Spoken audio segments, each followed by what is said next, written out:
السلام علیکم ورحمۃ اللہ وبرکاتہ۔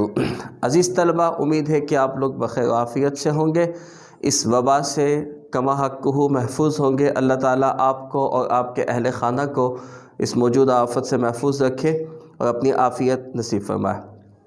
عزیز طلبہ، ہم پڑھ رہے تھے علامہ اقبال سال دوم کی پہلی غزل اور شعر نمبر 2۔ شعر نمبر 1، جب عشق سکھاتا ہے آداب خود آگاہی، کھلتے ہیں غلاموں پر اسرار شہنشاہی، کا مطالعہ ہم کر چکے ہیں۔ آج ہم علامہ اقبال کی غزل نمبر 1 کا شعر نمبر 2 پڑھیں گے۔ عطار ہو، رومی ہو، رازی ہو، غزالی ہو، کچھ ہاتھ نہیں آتا بے آہ سحر گاہی۔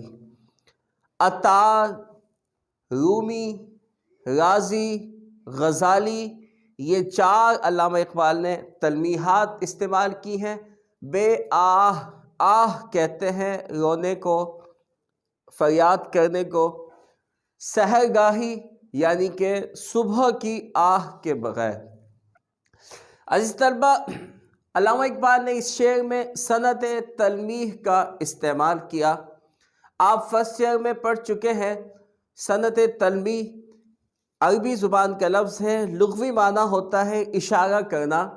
کسی ایک لفظ کے ذریعے قرآنی آیت، نبی کریم صلی اللہ علیہ وسلم کی حدیث، مشہور واقعہ، کہاوت، کہانی، ضرب المثل یا مشہور حادثے کے متعلق کسی ایک لفظ سے اشارہ کرنا تلمیح کہلاتا ہے۔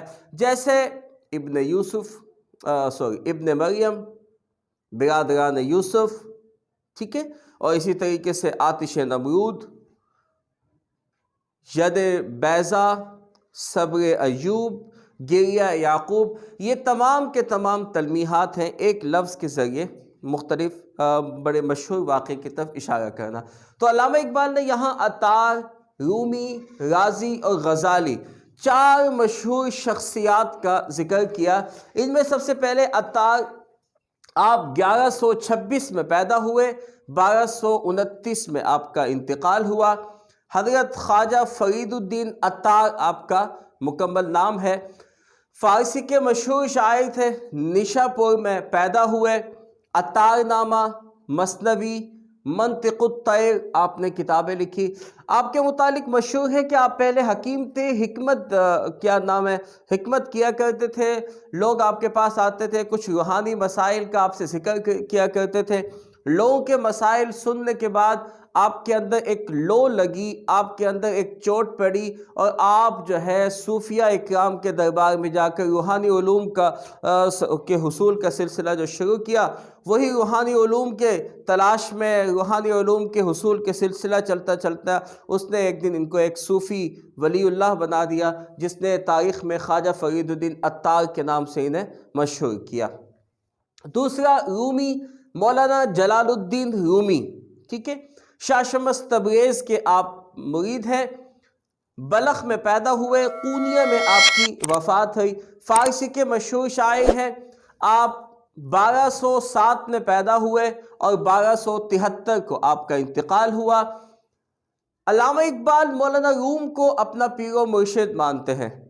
میں آپ کو بتاتا چلوں، علامہ اقبال کو دفناتے وقت علامہ اقبال کی قبر کی مٹی کے اندر مولانا روم کی قبر کی مٹی بھی شامل کی گئی۔ یہ عقیدت کا ایک انوکھا اظہار کہا جاتا تھا۔ مولانا روم جو ہے وہ شاہ شمس تبریز کے مرید ہیں۔ حضرت شاہ شمس تبریز جو ہے، ان کی اور مولانا روم کی ملاقات کا کئی واقعات ذکر ہیں۔ جو مشہور واقعات ہیں ان میں سے ایک واقعہ یہ ہے کہ مولانا روم شہر کے چوک میں بچوں کو پڑھا رہے تھے، درس دے رہے تھے، سامنے کتابوں کا ایک ڈھیگ تھا۔ حضرت شاہ شمس تبریز کا وہاں سے گزر ہوا۔ حضرت شاہ شمس تبریز کہنے لگے کہ یہ کیا شور مچایا ہوا ہے۔ مولانا روم سے ان کی ملاقات کا ایک ذکر یہ بھی ہے کہ ایک دفعہ یہ درس دے رہے تھے، اپنے طلبہ ان کے سامنے تھے، کیونکہ مولانا روم ایک عالم دین ہے۔ تو شاہ شمس تبریز نے کہا یہ کیا ہے؟ تو مولانا روم کو یہ بات بری لگی اور مولانا روم کہنے لگے درویش یہ تیری سمجھ سے بالا تر بات ہے، یہ بات تو یہ سمجھ نہیں آئے گی۔ شاہ شمس تبریز نے یہ دیکھ کر غصے سے ان کی کتابوں کی طرف دیکھا تو ساری کتابوں کو آگ لگ گئی. تو مولانا روم کہنے لگے یہ کیا کیا درویش تو نے؟ وہ کہنے لگے جا یہ تیری سمجھ میں آنے والی بات نہیں ہے. تو مولانا روم اسی وقت ان کے قدموں میں گر گئے اور ان سے پھر بعد میں تاریخ گواہ ہے کہ مولانا روم نے حضرت شاہ شمس تبریز کی جو مریدی کا حق تھا وہ ادا کیا. حضرت مولانا روم جو ہے فارسی کے شاعر ہیں.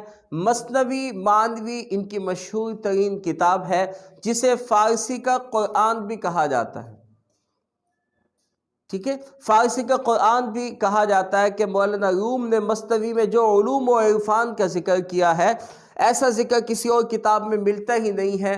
وہ باطن کے اسفار و صوفیہ اکرام کے راز، ان تمام بہت سارے رازوں کو مولانا روم نے مثنوی میں آشکار کیا ہے. اور مثنوی کے بہت سارے شعر ہیں. پہلا شعر جو ہے جو انہوں نے کہا بشنو از نئے حکایت می کنن وز جدائیہ شکایت می کنن، کہ سنو اس بانسری کی آواز کو، وہ کس چیز کی کہانی بیان کر رہی ہے؟ وہ جدائیوں کی کہانی بیان کر رہی ہے. اس کے بعد مولانا فخر الدین رازی، ٹھیک ہے، ایران میں پیدا ہوئے، 1149 میں پیدا ہوئے، 1206 میں آپ کا انتقال ہوا. آپ مشہور مفسر ہیں، فلسفی ہیں، فقیہ ہیں، مؤرخ ہیں. مفاتیح القرآن 17 جلدوں پر مشتمل آپ کی مشہور تفسیر ہے. فلسفہ، کیمیا، طب، تفسیر اور علم الکلام کے آپ ماہر تھے. علم اور فلسفی ہونے کی بنا پر کئی ملکوں کا دورہ کیا. غزنی گئے، پنجاب آئے، تو یہاں پر جب ان کی شہرت کا دورہ ہوا تو ان کے حاسدین ان سے حسد کرنے لگے. تو ایک دن ان کو زہر دے کر مولانا رازی کو قتل کر دیا گیا. آخری ہے غزالی، محمد ان کا نام تھا، ابو حامد آپ کی کنیت تھی. امام غزالی کے نام سے آپ مشہور ہوئے. فلسفی ہیں، دانشور ہیں، مدرس ہیں، محقق ہیں. احیاء العلوم و کیمیاء سعادت جیسی عظیم ترین کتابوں کے خالق امام غزالی رحمۃ اللہ علیہ. عزیز طلبہ، امام غزالی جو ہیں بیٹا فلسفے کے پہلے مذہبی رنگ ان کے اوپر بہت زیادہ تھا، مذہب کی طرف بہت زیادہ مائل تھے، اور پھر درمیان میں فلسفے کا مطالعہ کیا. جب فلسفے کا مطالعہ کیا تو جنت، دوزخ، آخرت، ان تمام دنوں کا انکار کر بیٹھے. پھر اس کے بعد صوفیہ اکرام کے ساتھ ان کی لو لگی، تصوف کو پڑھنے لگے تو دوبارہ تمام چیزوں کے قائل ہو گئے. اور پھر آخر عمر میں جو ہے ان کی زیادہ تر رجحان تصوف کی طرف رہا. تو علامہ اقبال نے یہاں جن 4 شخصیات کی ذکر کر کے تلمیح استعمال کی، عطار ہو، رومی ہو، رازی ہو، غزالی ہو، یعنی کہ خواجہ فرید الدین عطار، جلال الدین رومی، فخر الدین رازی، ابو حامد امام غزالی، ان 4 تلمیحات میں جو ذکر کیا، ان میں خواجہ فرید الدین عطار اور مولانا روم جو ہیں یہ دونوں شخصیات صوفیہ اکرام میں مشہور ہیں، صوفی ہیں. اور مولانا فخر الدین رازی اور امام غزالی یہ دونوں فلسفی مشہور ہیں. آئیے اس شعر کی طرف ہم اور توجہ دیتے ہیں. علامہ اقبال نے یہ جو 4 شخصیات جن کا ذکر کیا یہ اپنے اپنے فن میں اعلیٰ مقام رکھتی ہیں اور اسلامی تاریخ میں اعلیٰ اور افضل مانی جاتی ہیں. ان شخصیات میں 2 صوفی ہیں یعنی کہ حضرت خواجہ فرید الدین عطار اور مولانا روم، اور 2 فلسفی ہیں یعنی کہ فخر الدین رازی اور امام غزالی. عزیز طلبہ، اگر غور کیا جائے، فلسفی عقل کا نمائندہ ہے، صوفی عشق کا نمائندہ ہے. فلسفی عقل کی بات کرتا ہے اور صوفی عشق کی بات کرتا ہے. صوفی یہاں فلسفہ، عشق و عقل بھی زیر بحث آتا ہے. علامہ اقبال ہمیشہ عقل کو تنقید کی نگاہ سے دیکھتے ہیں اور عشق کو علامہ اقبال اہمیت دیتے ہیں. کہتے ہیں کہ عام طور پہ فلسفی جو ہوتا ہے وہ خشک ہوتا ہے، ہمیشہ بحث میں الجھا رہتا ہے، حقیقت تک پہنچنے میں ناکام رہتا ہے. چونکہ اس نے باریکیوں کو ڈھونڈنا ہے، وہ منہ شگافیوں میں پڑے گا، فلسفیانہ رموز کو تلاش کرتا رہے گا، بحث میں الجھا رہے گا، ثبوت کی تلاش میں، یہاں تک کہ ناکام ہو جائے گا. جیسے علامہ اقبال، جیسے کس نے کہا کہ فلسفی کو بحث کے اندر خدا ملتا نہیں، ڈور کو سلجھا رہا ہے پر سرا ملتا نہیں۔ علم فلسفے کی بنیاد عزیز طلبہ عقل پر ہوتی ہے، اور عقل کی بنیاد شک پر ہوتی ہے، اور شک منزل پہ پہنچنے نہیں دیتی۔ شک کبھی بھی منزل پہ نہیں پہنچنے دیتا۔ ہاں یقین، پختہ ایمان جو ہے وہ آپ کو ایک نہ ایک دن منزل تک ضرور پہنچا دیتا ہے۔ جیسے کہتے ہیں نا کہ عقل کو تنقید سے فرصت نہیں، عشق پر ایمان کی بنیاد رکھ، علامہ اقبال فرماتے ہیں۔ تو عقل پہ اگر دیکھیں گے تو اس کو تنقید سے فرصت نہیں ہے، عشق جو ہے وہی ایمان کی اصل بنیاد ہے۔ عزیز طلبہ ہم اس شعر کو دیکھیں، پہلے علامہ اقبال نے صنعت تلمیح کا استعمال کیا، اور پھر اس کے بعد علامہ اقبال فلسفہ عشق اور عقل کو زیر بحث لے کر کے آئے۔ اب اگر ہم شعر کا دوسرا مصرع دیکھیں تو علامہ اقبال نے یہاں اپنا تیسرا فلسفہ سحر خیزی بھی بیان کیا۔ آہ سحر گاہی، صبح کی آہ، تہجد کے وقت اٹھنا، تہجد کے وقت رونا، اللہ کے حضور فریاد کرنا، اپنی مناجات کا ذکر کرنا، وہ جو فلسفہ علامہ اقبال نے اپنی شاعری میں استعمال کیا، علامہ اقبال اس کی اہمیت کو بیان کر رہے ہیں۔ فلسفہ سحر خیزی بیان کر رہے ہیں، صبح خیزی اور شب بیداری کی اہمیت واضح کر رہے ہیں علامہ اقبال۔ اس وقت جو صبح کا وقت ہوتا ہے، تہجد کا وقت، ہر شے ساکن ہوتی، خاموش ہوتی۔ اس وقت انسان کا ذہن جو ہے قدرت کو پہچاننے کے لیے مکمل طور پہ آمادہ ہوتا ہے، اور اس کے ساتھ ساتھ دل، چونکہ کوئی کام نہیں ہوتا، نیند سے بیدار ہو چکا ہوتا ہے، اور دل تمام مصیبتوں سے چھٹکارا پا کر کے صاف ہوتا ہے، دل میں کوئی نیا خیال نہیں ہوتا، اور اس وقت سوز ہوتا ہے، گداز سے دل لبریز ہوتا ہے۔ اور وہ وقت ہوتا ہے اگر تہجد کے وقت انسان اٹھے اور دیکھے ساری کائنات سو رہی ہے اور وہ اکیلا جاگتا ہے، تو اس وقت خدا کو اپنے قریب ترین محسوس کرتا ہے کہ خدا میرے نزدیک ترین ہے۔ تو عزیز طلبہ جب خدا کو اپنے نزدیک ترین محسوس کرتا ہے، اور اللہ کے فضل و کرم سے صبح کا تہجد کے وقت اس کی آنکھ بھی کھل جاتی ہے، اور وہ اللہ کے حضور دو اشک بہاتا ہے، عجز و انکساری کا اظہار کرتا ہے، عاجزی اور انکساری اللہ کے حضور پیش کرتا ہے، سجدہ زمین پہ اپنی پیشانی کو زمین پہ رکھ کر، ناک زمین پہ رگڑ کر اس کے حضور فریاد کرتا ہے۔ تو وہ جو عجز و انکساری اور آہ و فریاد ہے، وہ انسان کو یقیناً کسی نہ کسی کارآمد بنا دیتی، کسی نہ کسی مقام پر ضرور پہنچا دیتی۔ جیسے کہتے ہیں یہ پیام دے گئی ہے مجھے بعد صبح گاہی، کہ خودی کے عارفوں کا ہے مقام بادشاہی۔ یہ پیام دے گئی ہے مجھے بعد صبح گاہی، کہ خودی کے عارفوں کا ہے مقام بادشاہی۔ علامہ اقبال کہنا کیا چاہتے ہیں؟ اگر ہم اس فلسفے کو دیکھیں کہ صبح سحر خیزی کیا ہے، علامہ اقبال کے اس فلسفے پر اگر ہم غور کریں تو علامہ اقبال کہنا چاہتے ہیں کہ کامیاب لوگ وہ ہیں، خواہ دنیا دار ہیں یا صوفیہ ہیں، علماء ہیں، فلسفی ہیں، جتنے بھی لوگ ہیں جو کامیاب ہوئے، سب کے سب شب بیدار اور سحر خیزی کرنے والے تھے۔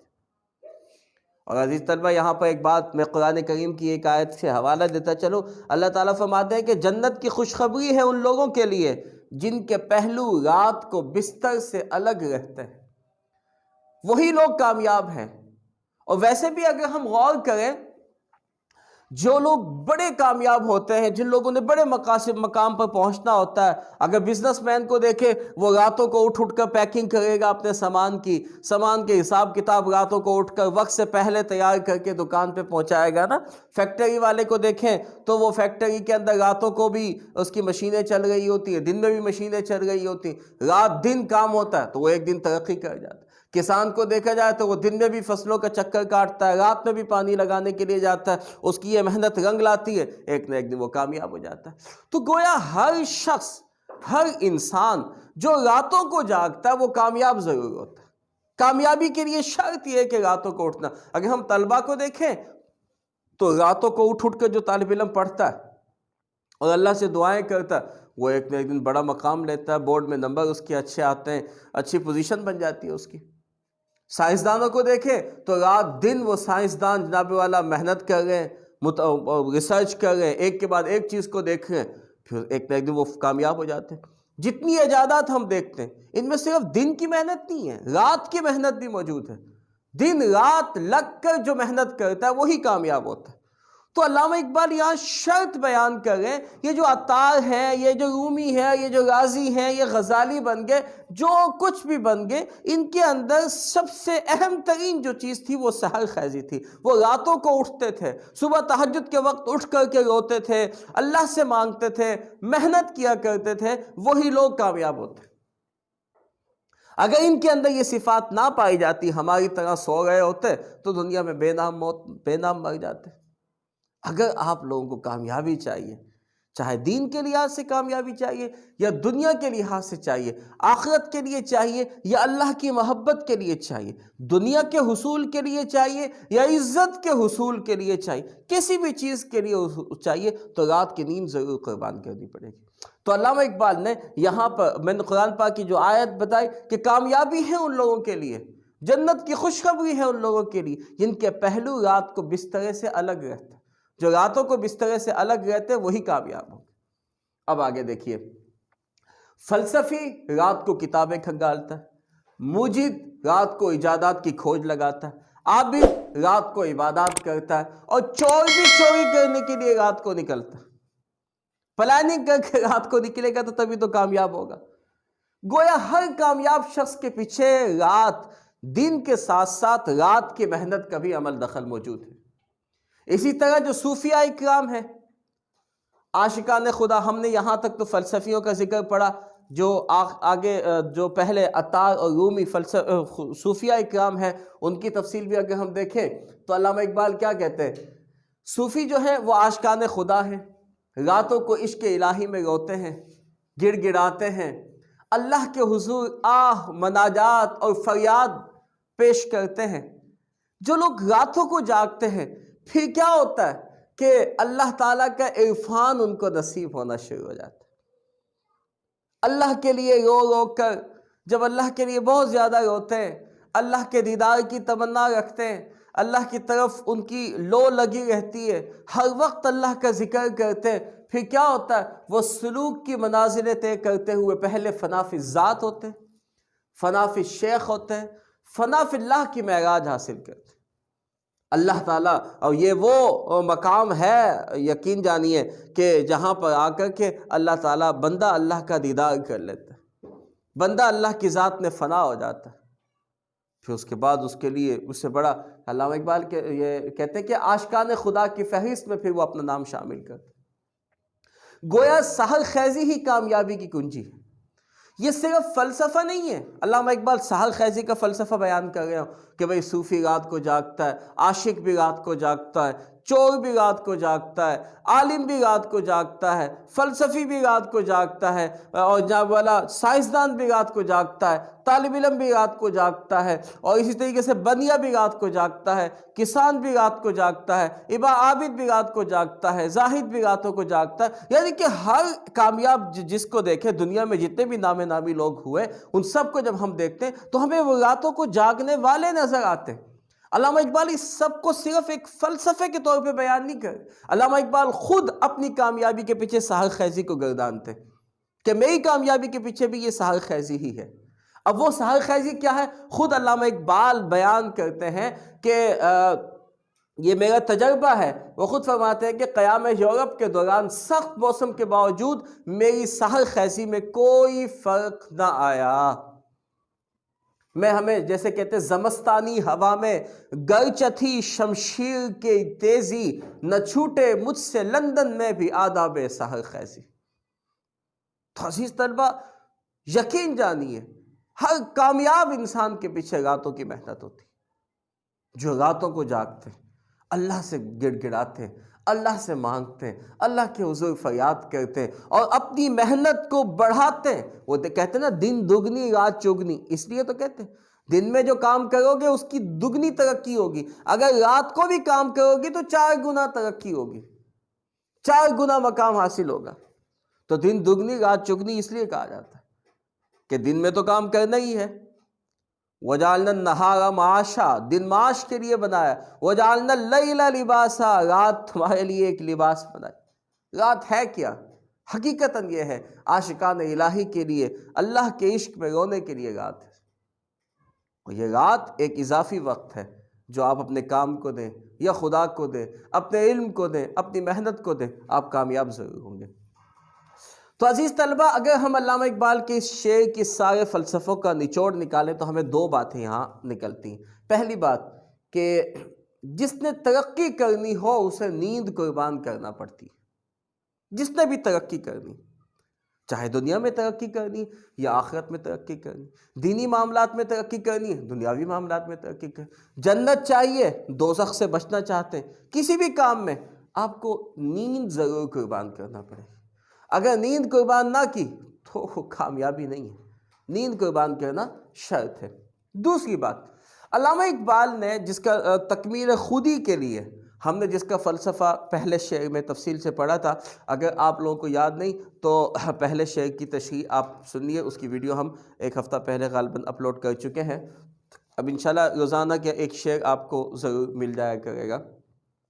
اگر جس نے پہلی بات تو ہم نے کی جس نے ترقی کرنی ہو اس کو نیند قربان کرنا پڑتی ہے۔ دوسری بات، علامہ اقبال نے تکمیل خودی کے لیے جن تین منازل کا تعین کیا، اطاعت، ضبط نفس اور نیابت الہی، ان تینوں منازل کی تکمیل کے لیے بھی سحر خیزی ضروری ہے، لازمی ہے۔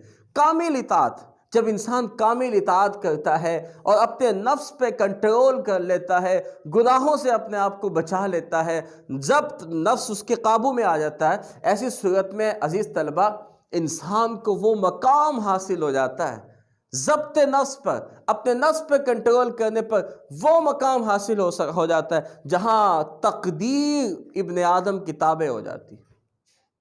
جیسے علامہ اقبال خود کہتے ہیں نا کہ کافر ہے تو شمشیر پہ کرتا ہے بھروسہ، مومن ہو تو بے تیغ لڑتا ہے سپاہی، ٹھیک ہے نا، مومن ہے تو ہے تابع تقدیر الہی، مومن تو بھروسہ کرتا، اپنے ہاتھ سے تقدیر لکھتا ہے تو تقدیر اس کی تابع ہو جاتی۔ اور یہی چیز جب اطاعت کامل ہو جائے، مکمل اطاعت ہو جائے اور نفس کو اپنی خواہشات سے روک لیا جائے، نفس گناہوں کی طرف آمادہ نہ ہو، نفس آپ کو عبادات پر اکسائے، اللہ اللہ پر اکسائے، ذکر الہی پر اکسائے، اخلاقیات پر، نیکی پر اکسائے، تو یہ وہ مقام ہے، اس کے بعد انسان کو نیابت الہی کے منصب پر فائز کر دیا جاتا ہے۔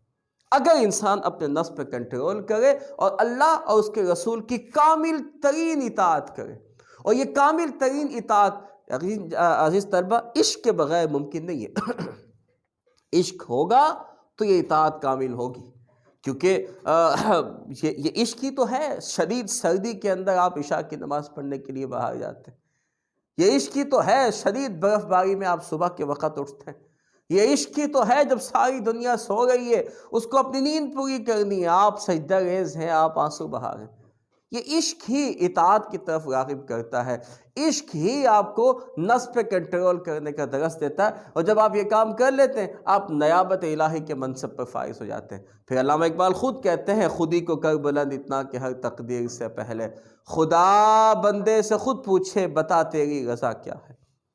انسان وہ مقام تب حاصل ہوتا ہے جب نیابت الہی تک پہنچے۔ اگر آخر میں ہم اس کے ایک اور نچوڑ نکالیں، آج کا مسلمان جو ہے وہ قرون اولیٰ کے جو مسلمان تھے، وہ پہلے کے مسلمان، تابعین کے زمانہ، صحابہ کے اکرام کا زمانہ، وہ قرون اولیٰ جب علم کی ترقی تھی، مسلمانوں کا عروج تھا، آج کا مسلمان وہ مقام چاہتا ہے جس مقام پہ طارق بن زیاد ہوا کرتے تھے، جس زمانے کے اندر محمد بن قاسم ہوا کرتے تھے، جس زمانے میں یوسف بن تاشفین ہوا کرتے تھے، جس زمانے کے اندر ارطغرل جیسے بہادر ہوا کرتے تھے، جس زمانے کے اندر صلاح الدین ایوبی ہوا کرتے تھے، جس زمانے کے اندر سبکتگین ہوا کرتے تھے، یہ بڑے بڑے عظیم لوگ، عظیم سلطنتوں کے مالک، اندلس کی جیسی عظیم سلطنت، سلطنت عثمانیہ نظر آتی ہیں ہمیں ہندوستان کے اندر مغلوں کی سلطنت نظر آتی ہے۔ آج کا مسلمان تصور کرتا ہے کہ ہمیں بھی وہ مقام حاصل ہو جائے، اس مقام تک پہنچنا چاہتا ہے، اور لیکن وہ مقام کیسے حاصل ہوگا؟ ان جیسی کوئی صفات تو ان کے اندر ہے نہیں۔ اس وقت کے جو مسلمانوں کا جیسا کردار تھا وہ کردار نہیں ہے، اس وقت کے مسلمانوں جیسی بہادری نہیں ہے، قوت ایمانی نہیں ہے، اس وقت کے مسلمانوں جیسا پاکیزہ کردار نہیں ہے، اللہ پہ بھروسہ نہیں ہے۔ فراڈ ہمارے اندر ہے، ہمارے اندر چور چکاری ہمارے اندر ہے، برائیاں ہمارے اندر ہے، ان جیسا کوئی کردار نہیں ہے، لیکن ہم چاہتے کیا ہیں؟ قرون اولیٰ جیسے مسلمانوں کا مقام چاہتے ہیں، مگر ان کی خصوصیات اپنانے سے ہم آگئی ہیں۔ ان جیسا کردار ہے، نہ ان جیسا ایمان ہے، نہ ان جیسے اخلاق ہے، نہ ان جیسی پاک دامنی ہے، نہ ہی ہمارے اندر ان جیسی علوم کی جستجو ہے۔ علامہ اقبال تبھی تو کہتے ہیں تجھے آبا سے کوئی نسبت ہو نہیں سکتی کہ تو گفتار وہ کردار تو ثابت وہ سیارہ۔ وہ کر کے دکھاتے تھے، تو صرف باتوں کا غازی۔ اقبال بڑا اپدیشک ہے، من باتوں میں منہ لیتا ہے۔ علامہ اقبال خود کہتے ہیں باتیں کرنا ہمیں آتا ہے، لیکن عملی طور پر کچھ بھی نہیں۔ تو علامہ اقبال فرماتے ہیں، تو ہم اگر غور کیا جائے، نہ ہمارے اندر ان جیسی علوم کی جستجو ہے، بس ہم گفتار کے غازی تو ہیں، عملیت ہمارے اندر کچھ نہیں ہے۔ علامہ اقبال نے خود جواب شکوہ میں کہا کس قدر تم پہ گراں صبح کی بیداری ہے، کس قدر تم پہ گراں صبح کی بیداری ہے، ہم سے کب پیار ہے ہاں نیند تمہیں پیاری ہے۔ تو عزیز طلبہ، یہ شعر تھا۔ اس شعر میں علامہ اقبال نے 4 تلمیحات کا ذکر کیا۔ عطار اور رومی یہ دونوں صوفی ہیں اور عشق کے نمائندے ہیں، اور رازی اور غزالی یہ دونوں فلسفی ہیں اور عقل کے نمائندے ہیں۔ علامہ اقبال نے یہ 2 چیزوں کا ذکر اس لیے کیا، جو اللہ کے راستے میں، اللہ کے عشق میں کامیابی چاہیے، یا دنیا کے لیے کامیابی چاہیے، یا علوم کے لیے کامیابی چاہیے، یا دنیا کی سلطنت چاہیے، کچھ بھی چاہیے، تو اس کے لیے سحر خیزی بہت ضروری ہے۔ تو عزیز طلبہ، یہ تھا دوسرا شعر۔ تیسرے شعر کے ساتھ انشاءاللہ پھر ملتے ہیں۔ دعاؤں میں یاد رکھیے گا، اور کوئی بات سمجھ نہ آئے تو ہمیں کمنٹ سیکشن میں لازمی اپنی رائے کا اظہار کیجیے گا۔ اگر ہمارا لیکچر پسند آئے تو دعاؤں میں ضرور ہمیں یاد رکھیے گا، اور تاکہ ہم بہت جلد، اور عزیز طلبہ ایک آپ سے گزارش یہ ہے کہ ہمارے چینل کو زیادہ سے زیادہ شیئر کیجیے اپنے دوستوں میں۔ آپ کے جو نئے آنے والے اسٹوڈنٹ ہیں، جنہیں ابھی فرسٹ ایئر سیکنڈ ایئر میں آنا ہے، ہم عنقریب انشاءاللہ میٹرک کی بھی اردو یہاں پر اس چینل پہ ضرور شامل کریں گے۔ آرٹس کے تمام سبجیکٹ اس چینل پہ آپ کو ضرور ملیں گے، اور انشاءاللہ تعالیٰ جس ترتیب سے ہم اس کو لے کر کے چل گئے، ایسا آپ کو کہیں پر بھی کسی بھی چینل پہ نہیں ملے گا۔ ہم ایک ایک شعر کی مکمل وضاحت، مکمل تفسیر آپ کے سامنے ذکر کرتے ہیں۔ آپ ادھر سے شعر کو نوٹ کیجئے، حوالہ جات لکھیے، کہاں کہاں کس شعر کا حوالہ دینا ہے، بالکل اسی ترتیب کے ساتھ ہم نے آپ کے سامنے یہ پوری تفصیل لکھ کر کے بھیجی۔ پھر دوسرے شعر پڑھیں گے ایک ایک کر کے، تاکہ آپ کی سمجھ میں بھی بات آ سکے، آپ کو صرف حل کرنے کا طریقہ آ سکے۔ ہم اگر آپ دیکھیں، یوٹیوب پہ دیکھیں، ادھر ادھر دیکھیں، سنیں، تو یہ ہوتا ہے کہ استاد زیادہ سے زیادہ حوالے کے اشعار لکھ دیتے ہیں، باقی منہ سے بول کے پوری مطلب تشریح پڑھا کے چلے جاتے ہیں۔ اب وہ جو استاد کی باتیں ہوتی ہیں، قیمتی نکات ہوتے ہیں، نہ اسٹوڈنٹ نوٹ کرتے ہیں، نہ ان کے ذہن میں، جب کلاس سے گئے یا استاد گیا تو سارے ذہن سے اتر جاتے ہیں، پھر وہی ہم کتابوں سے رٹا لگا رہے ہوتے ہیں۔ ہم نے جو باتیں کہی وہ ساری یہاں پر نوٹ کر دی، آپ یہاں سے وہ باتیں نوٹ کر کے لکھیں۔ انشاءاللہ تعالیٰ اعلیٰ ترین نمبرات حاصل کرنے کے لیے بھی ایک بہت اہم ترین رائے ہے۔ آپ زیادہ سے زیادہ لوگوں کو شیئر کیجئے تاکہ ہم جلد از جلد کامیاب ہو سکیں۔ امید ہے کہ آپ ہماری دعاؤں میں ہمیں دعاؤں میں یاد رکھیں گے۔ السلام علیکم ورحمۃ اللہ وبرکاتہ۔